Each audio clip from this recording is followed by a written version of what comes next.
finals, and Team Solo Mid are the 2015 North American most dominant organization in North American League of Legends, and where they have never missed a final, they have never missed Worlds, and they are once again your North American champions. Some people might say I was an up-and-coming talent, and I believe that too, but I wasn't successful by any means. I hadn't accomplished anything. I wasn't brought over because I was this guy who was like smashing EU and playing in finals, playing in semifinals. I was in relegation when they picked me up. But I came over with the mentality that I'm nobody, and especially filling Reginald's shoes, I really need to prove myself. The first time I met Bjergsen was in solo queue, when he decided to basically flame me for being rank 1 at that time. And he was like rank 3, he was trying to catch up, and we had a one-on-one duel and he won, and he was like being, can I say a dick? Because we've known each other now for 2 years, just online, and never met the guy. He then joins Copenhagen Wolves, and I'm like, we're going to DreamHack, and you're coming with us. And he's like, no, I'm not going. I didn't really know how to function. I wasn't very good socially. I didn't really trust my teammates around me. I pretty much only trusted Defisho. There's no way you're backing down from this. Everything is sorted, everyone is waiting for you to come, and you're gonna enjoy it. Bjergsen chasing down. Oh, he's missing just about, but that's the kill coming in for Bjergsen. What was the pressure coming into this last week, actually, your first performance here? Only 17. Yeah, I felt a lot of pressure, but yeah, it went all right. Went all right, went really good. Congratulations once again, and thank you, Bjergsen. And I want to give a shout out to Bjergsen, who's sitting at home, and he's gonna join our team when he's 17. So he didn't think we would make it. He said if we're gonna go against Millennium, we would get our ass kicked. So Bjergsen, fuck you.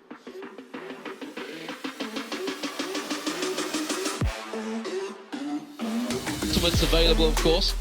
Okay, if he does land that charm, it will be painful on Bjergsen, but the same could be said if the death mark gets thrown onto Peke. Peke is going to be hoping he can get that charm out to delay it.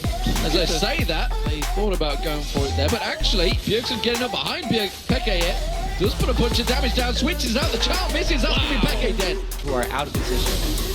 Here we go, though. 2 versus 1 up top on Bjergsen. Switching target. They might be able to capitalize.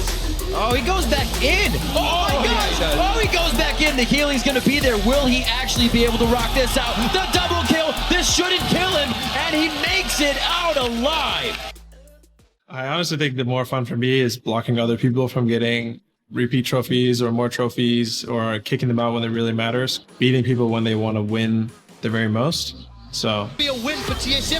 That's a great play. X-Special flashes forward. The culling gets thrown down and Dexter eats most of the hits. He's the first victim, and CLG is near. Has respawned. He's back in the fight. He's taken Mundo down. This is turning messy. Bjergsen's got a double kill. Link forced away. That's a triple kill for Bjergsen. That's a quadra kill for Bjergsen. He's looking for the penta. Can he get it? That's the question. Bjergsen leads one more hit.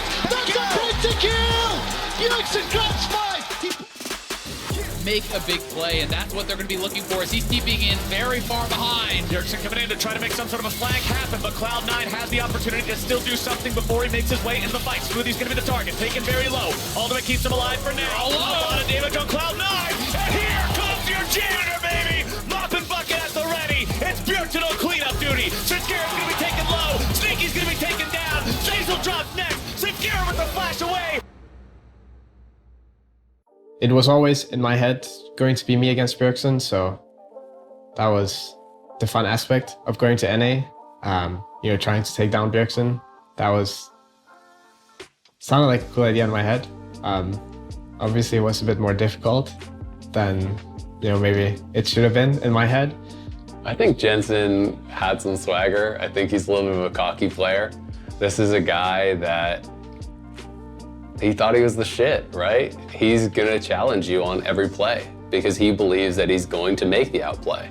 This is a guy that is known for having some of the best movement in League of Legends. He's gonna dodge your skill shot, he's gonna sidestep you, and he's gonna laugh at you when he does it. I don't really care much for the matchup against Jensen. I don't think I ever really am one to talk about it. I think the fans talk about it, the analysts talk about it, even Jensen talks about it quite a bit, but it's not really been something that I've been thinking about a lot. I feel like I had to focus more on Jensen back when he was on C9 and the team really revolved around him, and he was playing a lot more to snowball and get leads and was really the focal point of the team. But that doesn't really feel like the case anymore. He just feels like he's kind of a solid role player, and it's mostly about kind of whichever team plays better wins. Yeah, it seems like he has a bit of a personal grudge against me, or a little bit of saltiness from the past that he feels like he has to talk about me a lot, but I just think it's funny. PPs, that's actually the ideal flank for Cloud9. TSM has established business. Oh, he saves him. Quick finger smoothie.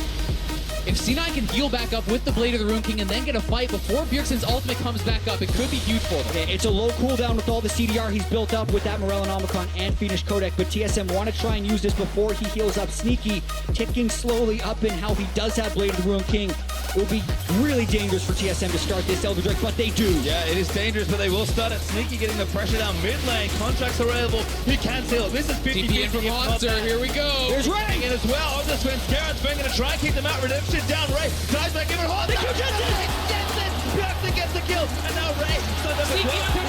Still trying to fight around, but he can't get in the fight. Smoothie. Far too low. Goes down. And they're going to take Elder Dragon. Getting fought back and forth. Plates will drop in 30 seconds, so it won't mean the gold donations, but it could still mean a lot for turret pressure. Teleport is coming in indeed. Let's see how this fight now moves forward as Broken Blade rejoins the fray for the recall.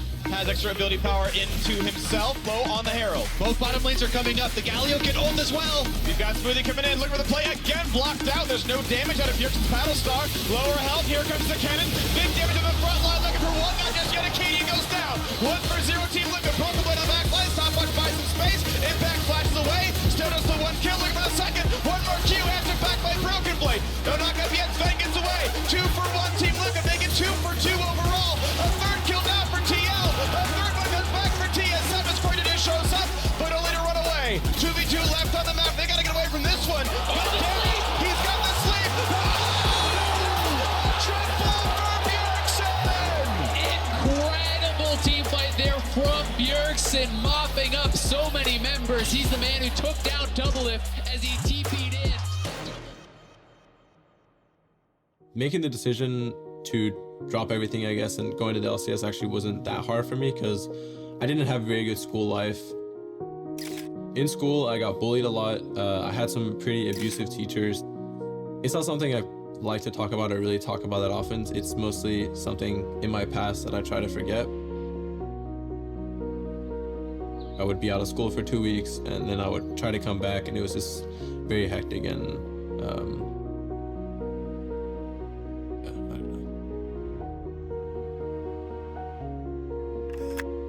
in the beginning, I mostly got bullied for things like being skinny and like playing a lot of video games.